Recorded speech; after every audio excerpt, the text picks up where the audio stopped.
kasih Anda masih bersama kami di Political Show dan kita akan langsung menyambut teman-teman dari Dewan Mahasiswa FISIP UIN Jakarta untuk bisa berkontribusi di sini ya, menyampaikan pendapat ataupun bertanya, menyampaikan kritik juga. Siapa perwakilannya? Silahkan.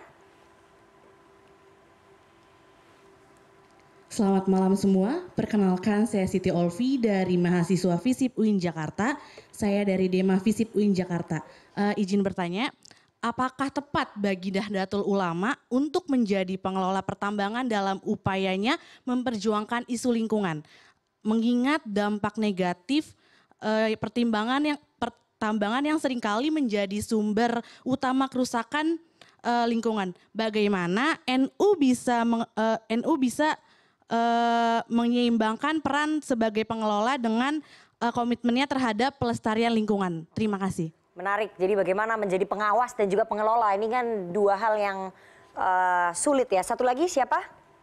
Silakan. Oke, baik, terima kasih. Selamat malam semuanya. Mungkin izin ada dua pertanyaan dari hasil menyimak diskusi pada malam ini ya. Mungkin yang pertama. Oh iya, sebelumnya perkenalkan, nama saya Satrio Ibra dari mahasiswa FISIP UIN, UIN Jakarta. Ada dua pertanyaan dari hasil menyimak diskusi pada malam ini. Mungkin yang pertama singkatnya seperti yang tadi sudah dibahas ya, mengenai kalau dari perspektif pemerintah tuh simpelnya ingin membuat sebuah terobosan ya. Tapi kan kita melihat fakta bahwa ya sejauh ini hanya Ormas Nahdlatul Ulama saja yang menyepakati dan menyetujui gitu, mengambil peluang ini. Dan sisanya tadi kan lebih banyak yang menolak dan ada satu Muhammadiyah yang masih mengira-ngira atau mempertimbangkan. Pertanyaannya untuk mungkin Bu, lalu bagaimana langkah pemerintah ataupun solusi yang harus yang diberikan untuk ormas-ormas yang menolak ini? Ya nantinya kalau hanya NU kan berarti ya masa kebijakan ini hanya untuk NU saja ya, gitu kan. Okay. Lalu sebenarnya ada juga yang kedua ya, terlepas dari bahwa urgensi dari mengenai hak tambang untuk ormas ini masih menjadi tanda tanya besar bagi saya selama saya menyimak diskusi kali ini. Tapi saya sedikit ya pertanyaannya. Ya. Pertanyaannya saya sedikit sepakat sama Bung Haris ya. Sebenarnya kita juga karena ini berbicara dalam politik juga, saya mahasiswa politik. Sebenarnya kita juga harus menerka sekiranya motif apa yang ada, yang sejauh ini kan adalah asumsinya kalau kebijakan ini kan keluar karena Pak Jokowi itu memang ada pendekatan psikologi. Apakah ada motif-motif lain itu? Seperti cawe-cawe ke periode selanjutnya mungkin. Mungkin itu, terima kasih. Terima kasih. Pertanyaannya bagus sekali. Silakan Pak Marsudi dulu. Bagaimana PBNU bisa menjamin bersikap terhadap pengelolaan dan juga pengawasan? Karena ini pasti kan sulit ya. Ya. Yang pertanyaan nomor 2 dulu tadi. Yang cewek dulu dong. Ya, kan nanti pasti karena itu panjang. Jadi kalau pertanyaan yang tadi, kenapa kok yang itu NU saja? Sesungguhnya kan nggak NU saja, wong semuanya ini ditawarin. Lah tinggal rasionalitasnya, cara pengambilan keputusannya itu kan masing-masing. Mau menerima dengan segala resikonya, mau tidak menerima, ya tidak ada masalah resiko orang nggak nerima. Tapi kalau yang nerima, ya ada resikonya. Risikonya apa? Ya harus ini pertanyaan nomor 1 tadi. Kenapa itu harus melaksanakan tapi ngawasi juga? Kan lebih untung orang yang melaksanakan itu tahu tentang aturan-aturan bahwa merusak itu tidak boleh. Tapi yang harus dipikirkan dan kita harus sama-sama melihat negara bangsa membangun, ya ini bangun gedung ini karena ngeruk untuk semennya kan. Berarti ketika semen dikeruk, rusak dong di sana. Tapi jadilah bangunan ini. Begitu pula ketika kita bangun aspal, toll road, kan kita ngambil itu aspal. Berarti ada yang rusak di sana. Tapi dibutuhkan di sini. Balancing inilah maslahah mafsadah yang kita dan mahasiswa-mahasiswa semuanya untuk turut ngawasi biar tetap balancing. Jadi mahasiswa harus ikut mengawasi PBNU ya? Itu intinya sama begitu. Saya pun begitu. Wong saya sekarang bukan pimpinan di NU, saya hanya sebagai keluarga aja, keluarga nanti disampaikan ke pengurus PBNU gitu. Bahwa mahasiswa harus kalau NU nanti berani ngambil itu pula, maka harus tahu resikonya. Gitu loh intinya begitu. Saya mau ke Mbak Tina, silakan dijawab. Ya. Motifnya ini apa tadi, gitu? Dari awal sebetulnya Pak Jokowi sudah jelas menyampaikan, Pak Bahlil meresonansi dan saya mengamplifikasi. Tadi saya juga agak bingung sebetulnya, Bang Haris masih nanya, afirmatif action atau bukan? Iya, kepada umat. Jadi kan sudah jelas, tadi misalnya dicontohkan kelompok disabilitas, betul kita ada afirmatif, tapi ini pun sama. Jadi ini afirmatif actionnya kepada umat. Yang berikutnya pertanyaan tadi, kalau ternyata misalnya hanya katakanlah NU plus misalnya 1 atau 2 lagi, pemerintah gimana? Nggak apa-apa. Justru pemerintah membuka kepada semua supaya pemerintah ini adil dan proporsional dari awal. Coba bayangkan kalau dari awal pemerintah cuma sebut katakanlah pada akhirnya misalnya hanya NU, berarti pemerintah nggak adil. Padahal kita mengakui 6 agama di Republik Indonesia.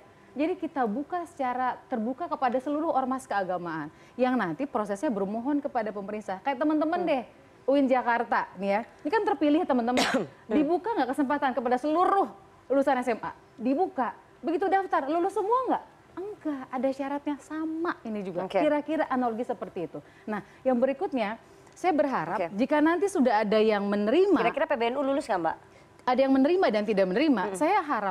Kami harapkan pemerintah tidak dipandang dengan standar moral berbeda. Seolah-olah yang menolak menjadi mohon maaf, seolah-olah standar moralnya lebih tinggi. Dan sebaliknya, karena ini ngelihat kepada kemampuan dan kebutuhan lagi Mbak Rifana.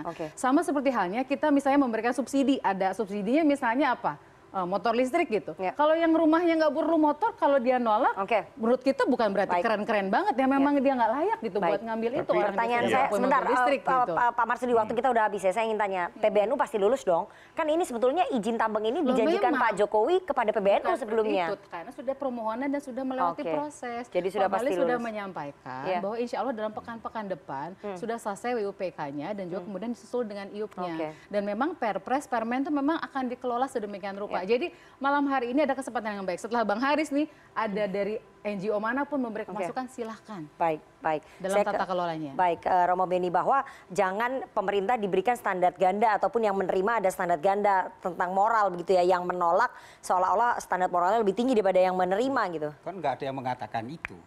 Kan kalau misalnya KWI, PGI, kemudian Kristen Grata itu menolak, ya karena dia menyadari visi dan misinya, karena tugas mereka adalah pelayanan umat dan tidak pernah dididik dan tidak punya kemampuan dan tidak pernah memang untuk berbisnis.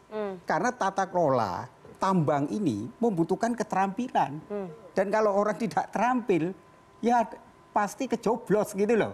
Jadi itu menyadari. Jadi menurut saya persoalan kita ini kan kembali kepada bagaimana menyelamatkan bumi ini. Bagaimana pasal 33 itu bisa mendapatkan afirmasi kebijakan. Kalau pemerintahnya serius, sekarang berantas mafia tambang itu, kemudian pajak.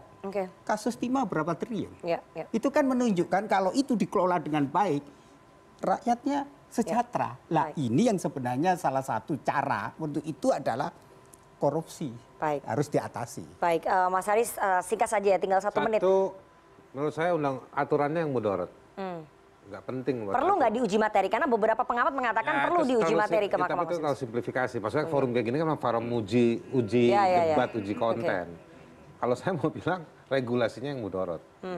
Nah jadi itu satu. Yang kedua, saya khawatir betul ormas keagamaan ini dijadikan bemper atau bahkan bemper baru untuk menghadapi korban. Kelompok korban yang jadi yang terdampak ya. Kalau tadi yang ketiga, kalau Mbak Tina dengan segala hormat saya mau bilang, Mbak Tina bilang ini affirmative action, setahu saya Mbak, affirmative action itu diberikan kepada vulnerable groups. Apakah PBNU adalah vulnerable? Apakah orang-orang elit dalam organisasi keagamaan ini vulnerable? Yang mereka sudah punya badan amil zakat, mereka punya umat jutaan, mereka punya badan usaha macam-macam. Maka harusnya affirmative action itu menyediakan fasilitas untuk pembinaan usaha. Misalnya bagaimana mereka yang dagang bawang itu nggak perlu beli bawang yang harus harga impor yang banyak setoran-setoran ke pejabatnya. Saya pendek. Vulnerable itu bukan organisasinya, tapi yang dilayani oleh organisasinya. Tapi kan nggak mungkin orang miskin yang, mohon maaf ya, mudah-mudahan nggak, tapi kan ada orang miskin di Muhammadiyah, di PBNU, kerja di perusahaan tambang sebagai pengusaha. Kan enggak. Yang punya, kan tadi juga disampaikan, nanti dialihkan kepada kontraktor. Ya, kontrak. Jadi ujung-ujungnya balik nanti keuntungannya baru dibagikan lagi. Jadi menurut saya nggak direct mobilization untuk memberdayakan ekonominya umat. Jadi itu yang sebetulnya affirmative action itu begitu. Silakan cek dalam pemberdayaan perempuan, pemberdayaan anak, konsep pemberdayaannya masyarakat adat oleh PBB. Disitulah tempat banyak konsep affirmative action. Bukan affirmative action dikasih ke kelas menengah. Oke. Kita akan teruskan nanti ya mungkin dialognya di episode selanjutnya. Tapi kita akan dengarkan dulu sentilan-sentilan dari komika. Setelah jeda, jangan kemana-mana, tetap bersama kami di Political Show.